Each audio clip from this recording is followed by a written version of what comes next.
Silent invasion. The observation deck of the Global Defense Initiative's Orbital Command Center hung silently in low Earth orbit, its reinforced windows offering an unparalleled view of the blue-green planet below. Dr. Maya Chen stood with her hands clasped behind her back, dark eyes fixed on a holographic display that dominated the circular room. "They're still there," she said quietly, more to herself than to the dozen specialists who occupied workstations around her. The display showed a magnified view of what appeared to be a constellation of crystalline structures hovering just beyond the orbit of Mars. The Valorian fleet. Maya took a sip from her coffee mug, the dark liquid long since gone cold. 3 days had passed since the aliens appeared, materializing at the edge of the solar system without triggering a single early warning system. Their arrival had been silent, elegant, and terrifying in its implications. Colonel Jackson Reeves, military liaison to the GDI, moved to stand beside her. "Any changes in their positioning?" "None," Maya replied. "They're maintaining formation exactly 1.5 astronomical units from Earth. Perfect geometric spacing between vessels. It's almost artificial." Reeves finished for her. "Precisely." Maya set down her mug and expanded the holographic display with a gesture. No biological species would maintain such mathematically perfect formations without reason. Everything they do is calculated. The Valorians had initiated contact exactly 6 hours after their arrival. Their message had been transmitted simultaneously to every major communication center on Earth, bypassing encryption protocols as if they were non-existent. The translation matrix had converted their communication into perfect, flawless language. Too perfect, Maya had immediately noted. "We are the Valorian Collective." The message had begun. "We come as seekers of knowledge and understanding. We propose a mutual exchange of information to benefit both our civilizations. Your species represents a unique developmental pattern that fascinates our scholars." World governments had been thrown into chaos. Some advocated immediate peaceful engagement, others warned of potential deception. The United Nations had formed an emergency response team, with Maya's scientific expertise placing her at its center. Dr. Chen called Dr. Hiroshi Takeda from his workstation. "I've completed the deep pattern analysis on their communications." Maya turned, immediately noting the concern etched on her colleague's face. "What did you find?" Hiroshi's fingers danced across his interface, sending data to the main display. Each transmission contains embedded data structures. They're not just communicating, they're probing, testing our systems, mapping our information architecture. Maya felt a chill run down her spine as the pattern became clear. They're preparing for extraction. "That's not all," Hiroshi continued. "I cross-referenced their communication patterns with our xenolinguistic database. There are similarities to 3 different communication structures we've intercepted from deep space over the past decade. From other civilizations. From civilizations that subsequently went silent." The implications hung heavy in the air. Maya turned back to the display, studying the crystalline vessels with new understanding. "They're not explorers or diplomats. They're information predators," Colonel Reeves said grimly. Within hours, Maya found herself addressing an emergency session of the United Nations Security Council. The chamber buzzed with tension as representatives from all major world powers gathered to hear her assessment. "The Valorians are not what they claim to be," Maya began, her voice steady despite the gravity of her words. "Based on our analysis, they are information hunters. They travel from civilization to civilization, extracting all technological, cultural, and scientific knowledge before moving on." "And what happens to these civilizations afterward?" asked the French representative. Maya's expression darkened. "They go silent. Permanently. We believe the Valorians leave them intellectually and technologically stripped, perhaps even collapsed." "You're suggesting they're a threat," stated the Chinese delegate. "I'm stating it explicitly," Maya replied. "Their communication patterns contain sophisticated probes designed to map our information systems. They're preparing for a massive data extraction. The Secretary General leaned forward. "What do you propose, Dr. Chen?" Maya took a deep breath. "We can't match their technology in conventional warfare. But that's not what this is. This is an information war. And in that arena, humanity has an advantage they haven't anticipated." She activated her presentation, displaying a complex schematic. "I propose Operation Trojan Horse. We appear to comply with their request for knowledge exchange. But what we send them will be specifically designed to overwhelm and compromise their systems." "A virus?" someone asked. "Not exactly," Maya explained. "The Valorians think of knowledge as a resource to be extracted and consumed. But human knowledge isn't static. It's contextual, contradictory, and constantly evolving. We'll send them information designed to exploit that fundamental difference." The plan took shape rapidly. Teams of the world's finest mathematicians, linguists, philosophers, and computer scientists worked around the clock to create what would become humanity's most unusual weapon: weaponized knowledge. Maya's team designed information packets that appeared straightforward on the surface, but contained layers of complexity beneath. Mathematical equations that spawned recursive paradoxes, philosophical concepts that contradicted themselves in infinite loops, cultural information encoded with linguistic traps that would challenge any translation algorithm.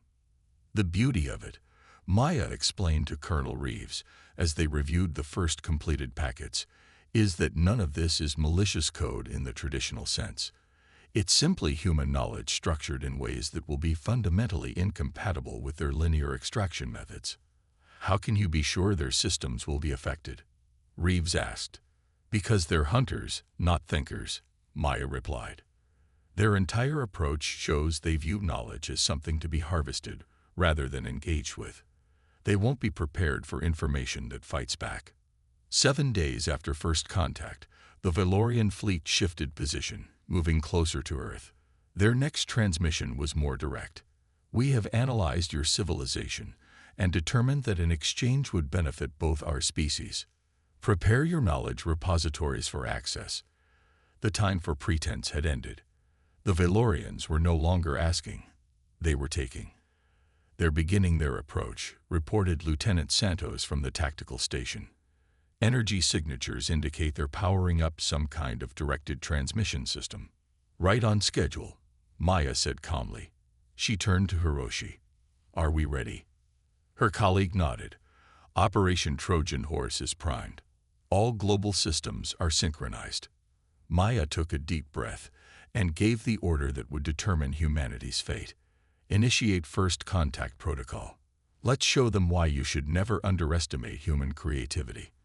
As the Valorian vessels deployed their information extraction field, humanity launched its counterattack. What appeared to be Earth's central information repositories opened themselves to the alien probes, offering terabytes of data that seemed to be exactly what the Valorians sought. The knowledge transfer began, and Maya watched the monitors with intense focus as humanity's intellectual trap was sprung. "They're taking the bait," Hiroshi reported. "Data packets are being absorbed at an exponential rate." Maya nodded, her expression resolute. "Now we wait to see if they choke on it." Humanity's counterattack. The Valorian flagship pulsed with energy as it processed the incoming stream of human knowledge. Inside its crystalline information center, their equivalent of a chief analyst designated Skurath observed the data flow with growing satisfaction. Another primitive civilization was yielding its secrets, its knowledge soon to be absorbed into the collective. The first anomalies were subtle, processing delays measured in microseconds, pattern recognition systems flagging inconsistencies, translation matrices requiring multiple iterations to achieve coherence. Skurath dismissed these as minor incompatibilities expected when dealing with a new species. Back on Earth, Maya Chen monitored the data exchange from the GDI command center, a tight smile forming as the first telemetry readings came in. "They've processed approximately 30% of the first knowledge packet," Hiroshi reported. "Initial signs of system strain are appearing exactly as predicted." Maya nodded. "Increased transmission rate by 15%. Let's see how they handle the philosophical paradoxes. The heart of humanity's defense was elegantly simple. Where the Valorians expected to find straightforward information to extract and categorize, they instead encountered knowledge that defied simple classification. Mathematical theorems that created infinite recursive loops, cultural information that required understanding of context and nuance, philosophical concepts that contradicted themselves by design. Aboard the Valorian flagship, the anomalies were growing more pronounced. Scareth's satisfaction gave way to confusion as processing centers throughout the fleet began reporting unexpected computational demands. Analysis of human mathematics requires 300% more processing capacity than anticipated, came one report. Their scientific models contain logical structures that spawn exponential complexity when processed. Scareth's confusion deepened. This had never happened before. Previous civilizations had yielded their knowledge without resistance, data to be extracted, cataloged, and stored. But human knowledge behaved differently. It wasn't passive. It seemed to actively resist simplification. The first major system crash occurred 3 hours into the extraction. An entire processing node dedicated to human philosophical concepts went offline after attempting to reconcile contradictory ethical frameworks the humans somehow managed to hold simultaneously. Shut down the extraction protocol, Scareth ordered. Something is wrong with this species' information structure. But it was too late. The Trojan horse was already inside their systems, and it wasn't a conventional cyber attack. It was the very nature of human thought itself, weaponized against a predator that had never encountered a prey that fought back on the intellectual battlefield. In the GDI command center, cheers erupted as the first telemetry showed Valorian systems failing. "It's working," Hiroshi exclaimed. "Their processing capabilities are dropping by 22% across the fleet." Maya wasn't celebrating yet. "They'll adapt. Prepare the second phase." The second phase of Operation Trojan Horse was more aggressive. Rather than waiting for the Valorians to extract information, Earth's systems began actively transmitting, bombarding the alien vessels with the most complex, contradictory, and context-dependent knowledge humanity had produced. Quantum mechanics theories that defied intuitive understanding, poetry that derived meaning from cultural context impossible to translate, music whose emotional impact couldn't be quantified, art that deliberately challenged perception, human knowledge in its most raw, chaotic, and beautiful forms that required a human mind to truly comprehend. Aboard the Valorian flagship, alarms spread as system after system began to fail. Their entire approach to knowledge, extraction without engagement, consumption without understanding, became their critical weakness. "The humans are attacking," Scareth reported to the collective's leadership. "Their knowledge contains structures that resist our processing methods. Each attempt to analyze creates greater system strain." The Valorian commander, a being that had overseen the assimilation of dozens of civilizations, faced something unprecedented. Failure. Reconfigure extraction parameters.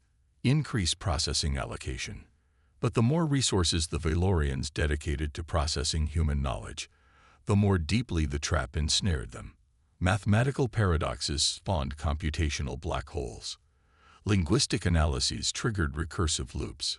Philosophical concepts created irreconcilable logical conflicts. In the midst of this chaos, a remarkable thing happened.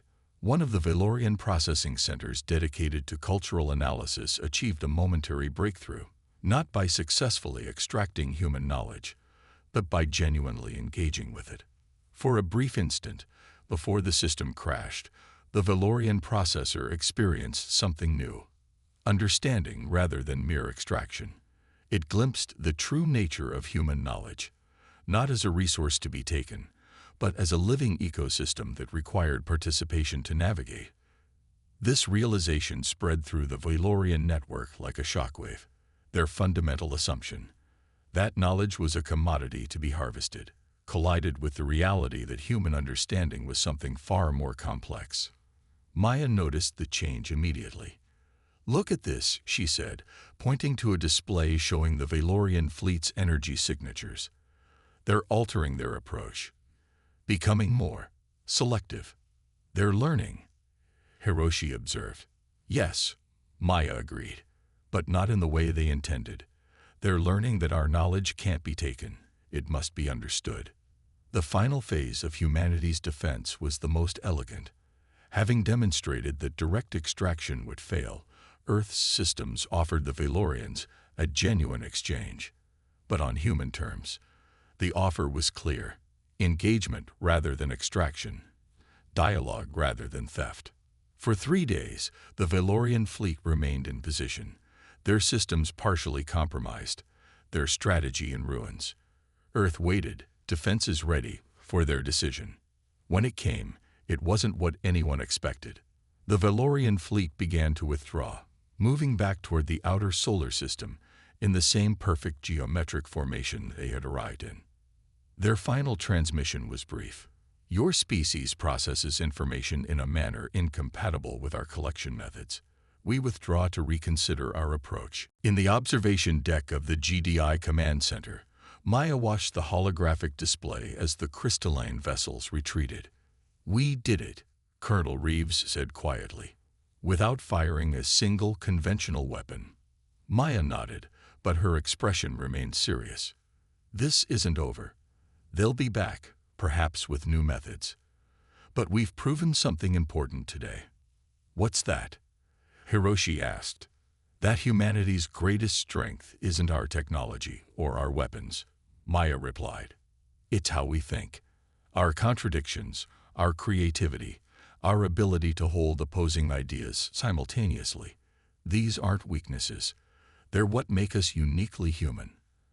As the Valorian fleet disappeared from the solar system, word spread across Earth. Humanity had faced its first interstellar threat and emerged victorious, not through destructive force, but through the power of human thought itself. In research centers around the world, scientists began developing new defensive systems based on the lessons learned. If knowledge could be weaponized once, it could be refined and strengthened. The next time the information predators came, humanity would be even better prepared. Maya stood at the window of her office, looking up at the stars that now held new meaning. The universe had just become a more dangerous place, but also a place where humanity had proven its worth. "They came for our secrets," she murmured to herself, but learned a greater truth instead. Knowledge isn't power when it's stolen, only when it's understood. Somewhere in the depths of space, the Valorian collective was reaching the same conclusion, forever changed by their encounter with the species that refused to be merely consumed. The species that turned its own thinking into the most effective defense the cosmos had ever seen.